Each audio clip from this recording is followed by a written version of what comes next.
Ola de novo, que tal están? Estamos xa de volta en tempo de entrevista nun preguntoiro no que hoxe lles imos falar da gripe. Para iso temos hoxe conosco a Manuel Portela, que é médico de familia e xefe de servizo do Centro de Saúde de Padrón. Manuel, boa noite, benvido. Boa noite. Todos falamos da gripe, non? Chegadas estas alturas do ano, pero non sei até que punto somos conscientes do que realmente é a gripe. Bueno, a gripe é unha quizá non, sobre todo é a enfermedade epidémica máis importante, porque casi todos os anos ocurre unha epidemia de gripe, epidemias que poden ser de carácter casi mundial. Nese caso, pois, se chaman pandemias, ocurreron unha xa de unhas 30 pandemias desde o ano 1500 hasta ahora. Posiblemente sea a enfermedade de orixe viral que causa máis complicacións e mortes, sobre todo pola alta infectividade, porque se propaga moi facilmente.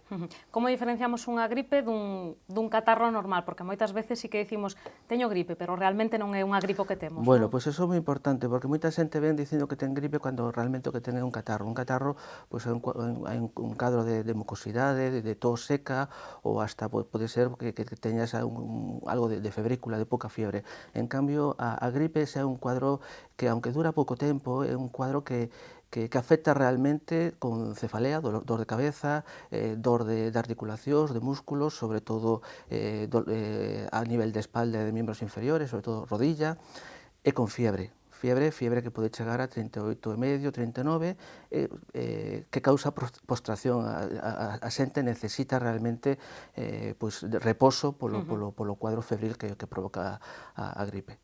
E canto é o normal que duren estes síntomas? Vamos a ver, a gripe se contaxia rapidamente, de feito se calcula que ás 24 horas de ter contacto co virus un xa empeza a ter os inicios da gripe, que solen ser moi abruptos, o pico febril, ou pode ser tamén un cuadro de escalofríos, de temblores, e se calcula que a partir de aí pode durar entre 5 e 7 días, pode chegar a 10 días, unha gripe normal. Outras veces ocurre que pasada a gripe aparecen complicacións sobre todo en un tipo moi específico de pacientes.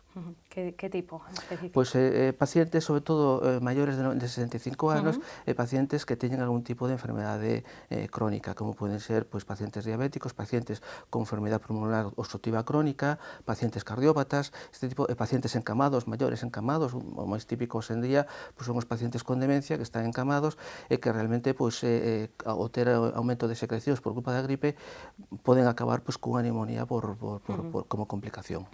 E como se contaxa? En que estado da enfermidade se pode contaxar a outro?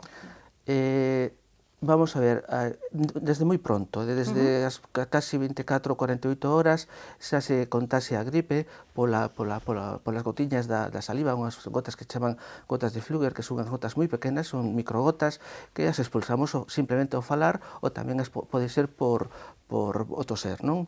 Entón, estas gotas quedan no ambiente, o virus da gripe a temperatura de 37 grados dura relativamente pouco, pode durar 5 días, pero a temperaturas máis baixas, por exemplo, as temperaturas que temos estes días en Santiago, poden durar hasta 15 días ou un mes. Pode tamén depositarse nos obxetos e estar e contaminálos, non? Entón, hai dúas tipos de transmisión, unha sería directa, de persona a persona, polo que acabo de dicir, un contacto co fluido da saliva, e outro sería a través de obxetos que estuveron en contacto co virus e que o virus ainda pode estar vivindo en eles. E o tratamento? Cal é o tratamento? Tratamento. Isto realmente que deixar moi claro que o tratamento da gripe é un tratamento sintomático. O tratamento da gripe repouso, boa hidratación, tratamientos para os dolores ou a fiebre, que sería paracetamol, algún tipo de AINE, tipo ibuprofeno. Importante, pacientes fumadores que eviten o tabaco e tamén evitar o alcohol. A hidratación é hidratación, digamos que con agua, non con outro tipo de fluidos. Que podemos facer para evitar o contaxio? Se é que hai algo que podamos facer? Vamos a ver, hai medidas de prevención sanitaria, que serían as medidas proactivas, que sería unha das máis importantes, sería a vacuna, a vacina, que de feito científicamente é a única medida que realmente prevén de forma masiva o contacto, e por outro serían medidas de higiene personal. O sea, hai que saber que se temos gripe e tosemos, hai que, por higiene, hai que procurar non toser que a saliva este no ambiente. De feito, en moitos países de orixe asiático que se fai que a xente que está con gripe se coloca mascarillas para evitar o contagio de outras persoas. É dicir, pero non hai nada tipo, hai que comer moita vitamina C, que bueno, nos pois di, eso iso axuda ou non axuda? falso mito, realmente é un falso mito que leva moitísimos anos aí co tema de que a vitamina C vai a previr a gripe. Primeiro, a vitamina C hidrosoluble, se temos exceso de vitamina C, vai a ser excretada pola orina, o sea, que a que tomamos demais directamente excretada polo corpo. E segundo, en ningún estudio científico hasta ahora nos indicou que o consumo de vitamina C en dosis masivas, como son os comprimidos de que hai dela, poda facer que se preveña a gripe. Non é falso. A día de hoxe non podemos decir como recomendación que con este tipo de vitaminas podamos prevenir a gripe. É dicir, eso que nos dicían ás veces hai que tomar un par de laranxas ao día para non ter gripe, bueno, falso, hai que tomalas por outras cousas. Hai que tomalas por outras cousas. Isto saleu de hai moitos anos nunha entrevista tamén na televisión a un premio Nobel que non era de medicina, era un premio Nobel de física, e lle preguntaron que facía el para prevenir a gripe, dixo que tomaba moita vitamina C, e de aí, pois, saleu todo isto, pero simplemente porque lo facía, pero non hai ninguna evidencia científica de que isto sea unha cousa que poida facer que se poda interrumpir a transmisión da gripe. Decía vostede ao comezo que ao longo da historia se foron sucedendo algunhas pandemias, non? Sí. De gripe. A máis recente que foi cualificada como tal foi a da gripe A. Sí. Non, afortunadamente, pois nun primeiro momento pensouse que podería traer máis mortos dos que finalmente trouxo, porque cada X tempo se produce unha pandemia de gripe. Vamos a ver, o que sabemos claramente é que cando se replica o virus, cando se divide, resulta que cada 1000 copias de virus hai algún tipo de mutación. A ARN polimerasa se equivoca e fai un virus distinto. Estos virus distintos fai que os seres humanos non teñan defensas contra eles. Si a ese tipo de virus se lle dá unhas condicións climáticas aceitadas, tamén depende da virulencia do virus. Non todos os virus teñen a mesma virulencia, eso hai que sabelo. O sea, que hai tres factores: condiciones climáticas, mutación do virus, o sea, cambio do genoma do virus, virulencia do mesmo. Entonces, se poden dar estas circunstancias de forma aleatoria, en determinadas coinciden e pode ser que provoquen unha gran pandemia. Unha gran pandemia simplemente significa que é unha epidemia que ten trascendencia mundial e ás veces, non sempre, pode provocar un gran número de mortos. Como dicía, no caso da gripe A, finalmente, pois, non produciu o número de mortos que inicialmente se agardaba, por sorte. Sí.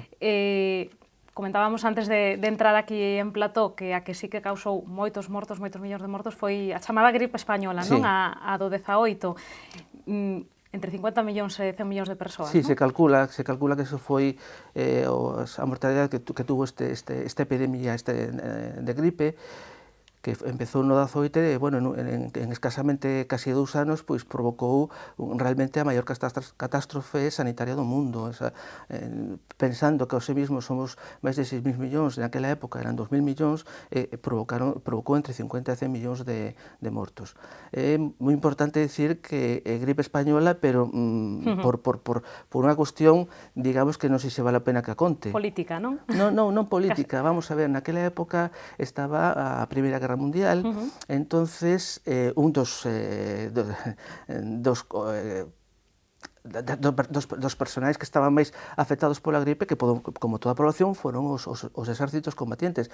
Entonces, as grandes potencias que estaban implicadas na Primeira Guerra Mundial, tanto dun bando como do outro, decidiron censurar a publicación dos datos da gripe. Entonces, o único país occidental que publicou datos da gripe foi España. Entonces, como foi o único que dou datos sobre o tema, pois quedou como gripe española.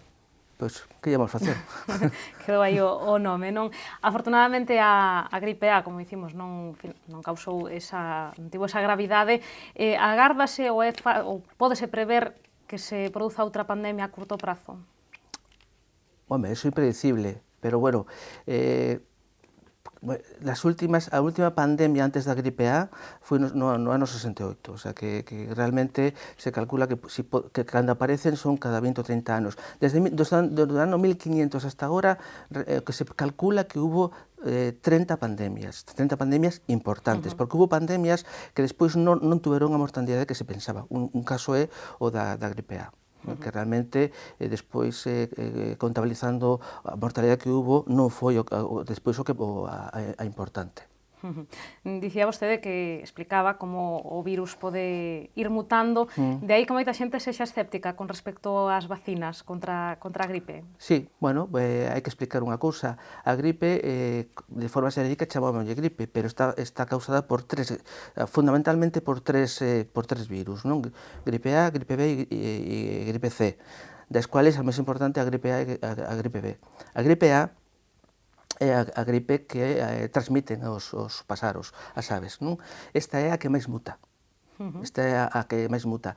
Se transmite entre animales e se transmite aos humanos. Esa muta todos os anos, casi todos os anos. E despois temos a gripe B. A gripe B só afecta fundamentalmente a humanos e, curiosamente, as focas.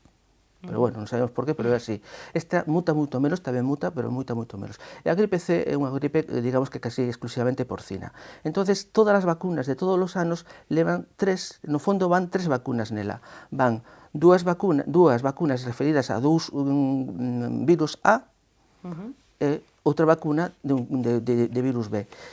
As de virus A casi sempre todos os anos hai que cambialas. A principio de ano, a OMS, os servizos de epidemioloxía estudian os primeiros brotes, entonces, ao estudiar os primeiros brotes, pensan, polo número de pacientes afectados, que tales virus poden ser os que vayan a dar a pandemia ou a epidemia da gripe dese ano. Entonces, sobre eso se fabrican as novas vacunas dese ano. Ano seguinte, mutación, hai que facer novas vacunas. Este é o problema. Quizás sea o virus máis mutante que existe.